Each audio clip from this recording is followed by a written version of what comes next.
Tally ho, ho, ho, and a very Merry Christmas. Or, I suppose, in view of Argentina's triumph in this year's World Cup, Feliz Navidad, to all the wonderful listeners of the History Odyssey podcast. I'm your good old host, Steve, and it's good to be back here after 2 grueling weeks of exams and stress from revision. 'Tis the holiday season once again. I suspect that on this fine 20th of December, you will all be staying within the warm confines of your home, or I suppose going out to church or other Christmas engagements, but obviously surrounded by family members and loved ones. And before that, you may have joined in at the fun and many fun engagements during this occasion, be it the decorating of the tree, presenting gifts to those dear to oneself, or simply listening along to the tunes of those all too familiar carry and wham numbers. Well, I'm sure that you have lots on your mind at the moment, reflecting upon all the gifts, I suppose, which I hope shall be abundant, that you have received from those dear to you, and of course the gifts which you have give out to those whom you love, and what they may be thinking about that now. To the Christians among us, you may be harking back to the birth of Christ, which was the origin of this most sacred holiday.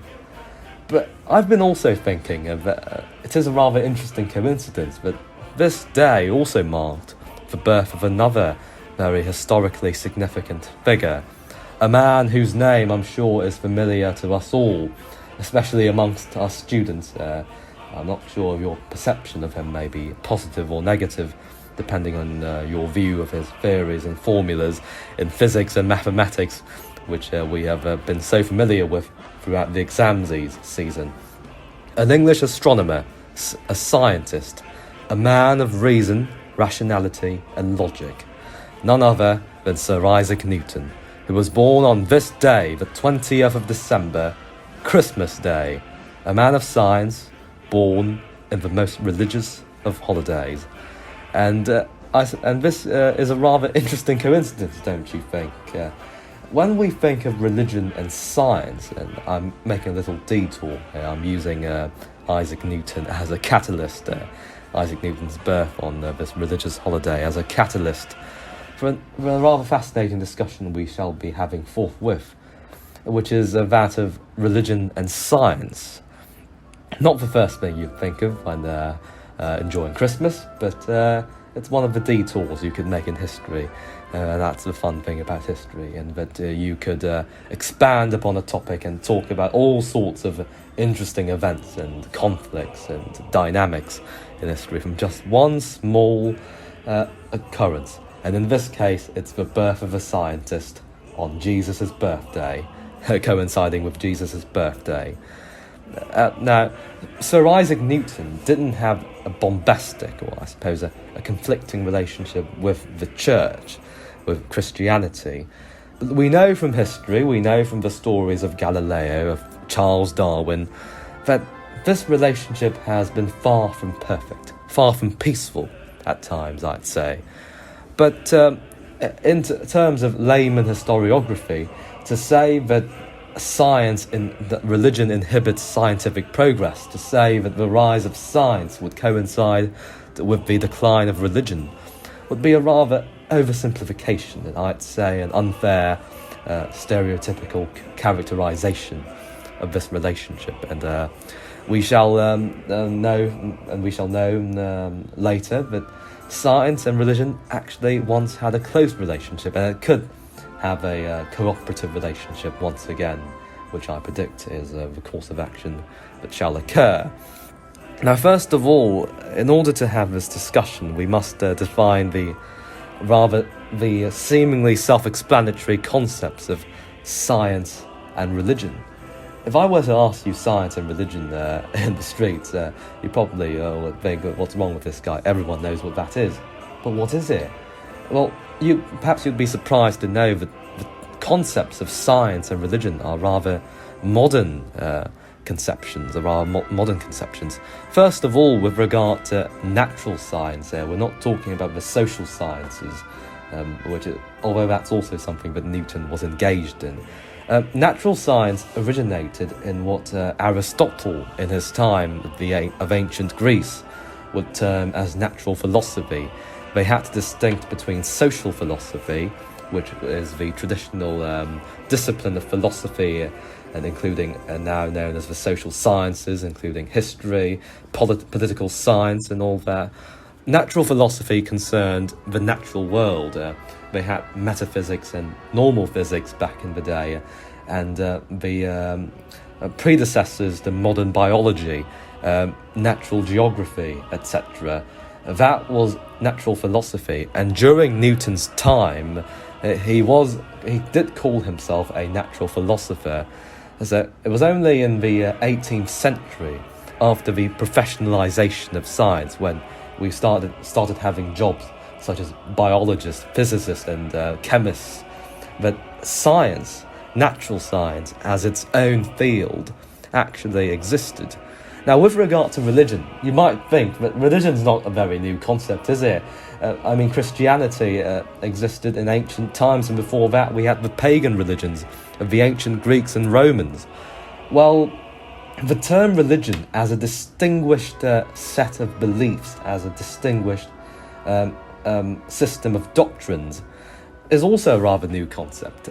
Back in the day, back in the times of ancient Rome and in the Middle Ages, before the separation of church and state, religion was merely law, was merely the law of nature, before we had science with that.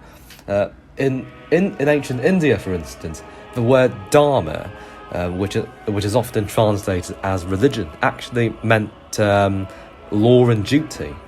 And in European societies, the word of the church was certainly the law of the land, and oftentimes more important than the laws issued by the local monarchs and warlords and feudal lords. So now we have established the modern conceptions of science and religion. Let's go into the interesting discussion of the relationship between science and religion itself. Now, first of all, I'd like to dispel the simplistic characterization of this relationship as combative, as conflicting. In fact, in the Dark Ages, in the absolute bottom, at the time when European science and intellectualism was at its bottom, at its lowest point, the Church, the Roman Catholic Church in the West and the Greek Orthodox Church in the Byzantine Empire in the East, were hubs of scientific progress, and indeed of education with regard to all disciplines. Monasteries, abbeys, and cathedrals were institutions of education, and the church funded universities, and cardinals, archbishops were often simultaneously scientists and scholars of the natural world. Their knowledge of Latin and ancient Greek enabled them to translate the long-forgotten text of Roman and Greek science before the fall of the Western Roman Empire, and once those texts were transcribed from the libraries of Constantinople back to Western Europe, the clergy were the ones who translated them and introduced them into mainstream use in the Western European science establishment. So indeed, before Galileo had his famous clash with the Roman Catholic Church, they were the sponsors, the patrons of scientific education.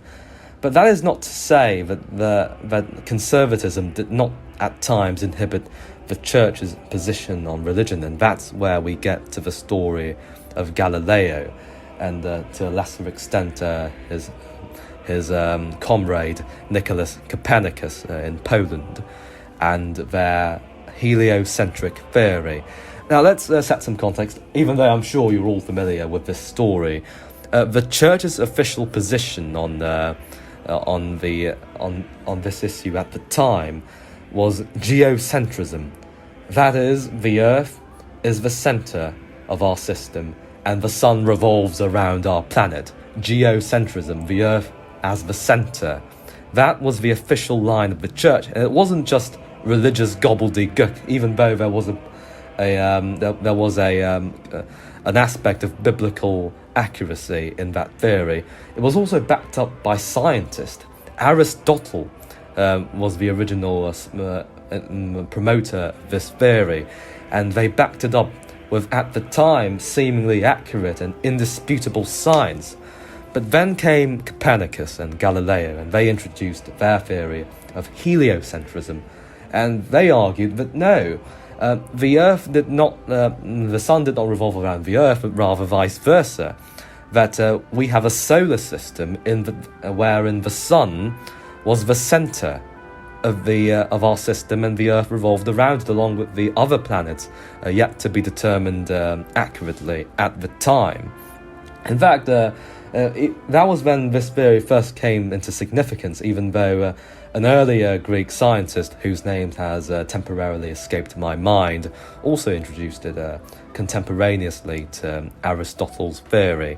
Anyhow, both of them, Mr. Galileo and Mr. Copernicus, went into conflicts with the Church.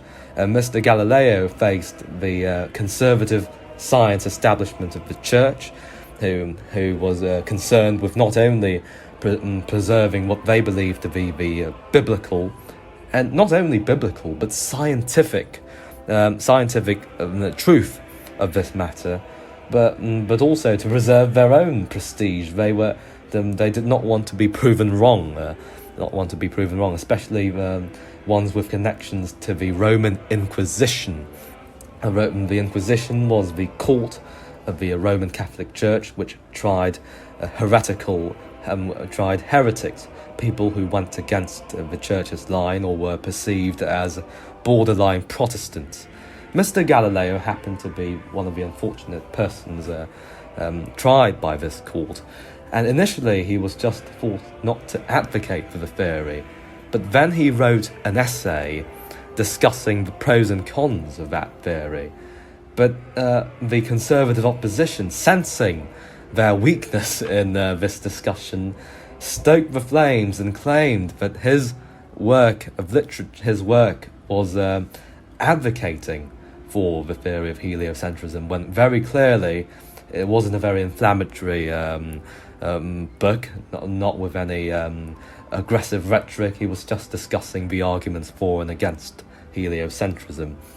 And then he was, as we all know, he was pushed into house arrest, and none of his works were published and fully allowed by the Roman Catholic Church until the 19th century, when they finally acknowledged that the Copernican and Galilean theories of heliocentrism were indeed accurate, and disavowed the geocentrism of Aristotle and the previous church fathers. Well, that was, I suppose, the most iconic, and there were indeed other conflicts between these two fields. But a very important moment happened in the 18th century, the Enlightenment. The Enlightenment, as I'm sure we are aware of, was a period of great social upheaval, great social reformation, progress and revolutions, obviously. Started in France, earlier in America, but in Europe it really began with the revolution in France in 1789, stoked by the rhetoric of Voltaire, Rousseau and Montesquieu. Most of them were... Mr. Voltaire was atheistic, though he did return to Catholicism at the time of his death, but most of them advocated for the limited influence of the church into society and politics. Then came the idea of the separation of church and state.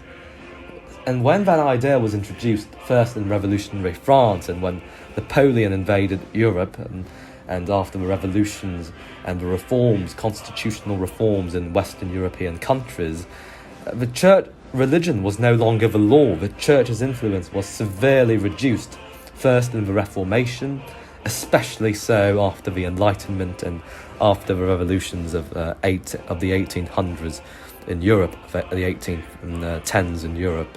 That their influence was severely restricted. And territorially, I suppose too, after the Risorgimento, when Italy Italy took over the papal state and reduced the territories of the Roman Catholic Church into the mere confines of the Vatican. And even though the Pope excommunicated the King of Italy, Victor Emmanuel I at the time, it did not have as great as an impact as an excommunication. A formal removal and reprimand from the church would have in medieval times. Now, the second iconic conflict between science and religion, only in Christianity here. Perhaps we'll discuss that relationship in Islam, which is a very topical issue at the moment with the rise of fundamental Islamism, and Buddhism, a rather interesting relationship too. But today we're merely discussing religion and Christianity more accurately, since we're using Newton and Christmas as a catalyst for this discussion. Next up we had Charles Darwin and his theories of natural selection and evolution, of which the former was used as a fallacy to discredit his evolutionary theories. This was most typified by the Scopes monkey trial in 1925. I'm sure perhaps those of you who are familiar with United States history would know of this event, in which a teacher was tried for teaching evolution in a Tennessee school, and several lawyers, including a prominent Democratic politician, Mr. William Jennings Bryan, argued against evolution and argued that natural selection, the idea that inferior and weaker species would be gradually eliminated from nature, would lead to survival of the fittest into politics, and that would be a dangerous precedent, leading to the rise of nativism and supremacism, the clan and racism. And that is certainly a legitimate concern, but it is more of a slippery slope fallacy, as we shall know. Humans are best at slowing down and inhibiting natural selection with medicine, with compassion, in politics, in the welfare state, in caring for the needy, for the meek among us. And humans are best at that. So we know that it's no longer an issue. And evolution today is recognised as a legitimate theory by the Roman Catholic Church, the conservative institution which inhibited Galileo's heliocentric theory now officially recognises the theistic evolution, as it is called, in which humans evolved from ape men, from Australopithecus, into our modern form today as Homo sapiens. Today, religion and science, a relationship, as I've said before, tends to give off an impression of a combative, an abusive relationship, I suppose, with many arguments, many controversies, many conflicts. But can they coexist? And here's where Christmas comes into play. Can religion and reason and rationality and science coexist in our modern age? And I believe yes, they can coexist. They're not mutually exclusive, as many atheists would proclaim, that science must crush religion and bring us into a new age of logic. I believe that logic and religious faith are compatible, and Christmas typifies this issue. Although very religious, perhaps the most important religious holiday in Christianity, and I suppose in a global sense it is the most recognisable religious commemoration. It exists still in a world that has become much more secularised, and I believe indisputably less religious, statistically and in reality. The world has become less religious as we progress into the 21st century. Yet Christmas persists. Christmas, in fact, became more widespread, perhaps as an influence of Christian cultures in the United States, the world powers in Western Europe. But it has survived, perhaps in a much reduced form, but everyone knows that when they're celebrating Christmas, regardless of whether they're a Christian, regardless of whether they go to church, it's the birthday of Jesus Christ. They know that. So it shows that we can compare. Christians and Muslims, they don't have to abandon science to follow their religious ethos. And vice versa, you don't have to abandon religion to become a scientist. They can coexist, and I believe Christmas is a rather iconic symbolification of this coexistence. And I believe they ought to cohabit with each other. Faith provides a moral foundation for our society. In fact, what the humanist would call secular morality often derive from religious morality. I believe that religious faith comforts us. If Karl Marx said that religion was the opium of the masses, I beg to differ. Religion is in fact a comforting, a sort of a therapist, I'd say, if you were to view it that way, for us to comfort our lack of explanations for the unexplainable in science, to provide a moral foundation to our lives. I believe they ought to coexist, religion and science, and they can coexist. Just as in the Dark Ages, religious figures, church fathers, clergymen, archbishops, led the advancement of science and education. I believe that is still the case to this day. I know from many of my friends who are Christian that the fathers, the priests of their church, are oftentimes scholars, intellectuals and scientists. And that shows that these two things are not mutually exclusive, as some radical atheist or anti-religious figures would have you believe. They can coexist. And Newton's birthday on Christmas Eve, along with the existence of Christmas, the most sacred religious holiday in an increasingly scientific and secular world, shows that these two sectors of society can indeed coexist and prosper with each other, aiding each other, with science aiding our intellect and religion aiding our faith and our morality. Anyhow, it was a rather fascinating detour from Christmas, don't you think?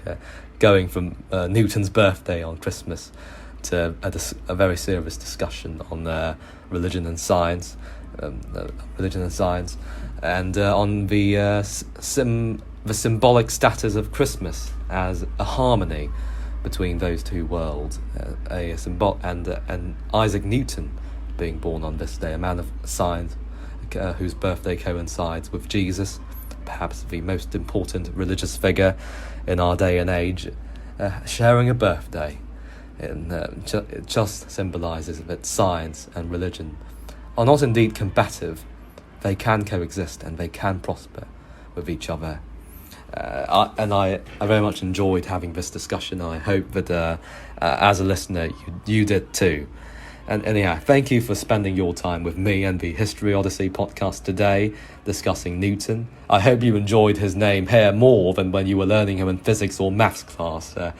And we hope to see you again on our next episode.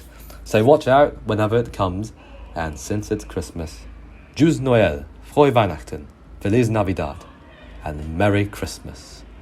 This is Steve, signing off.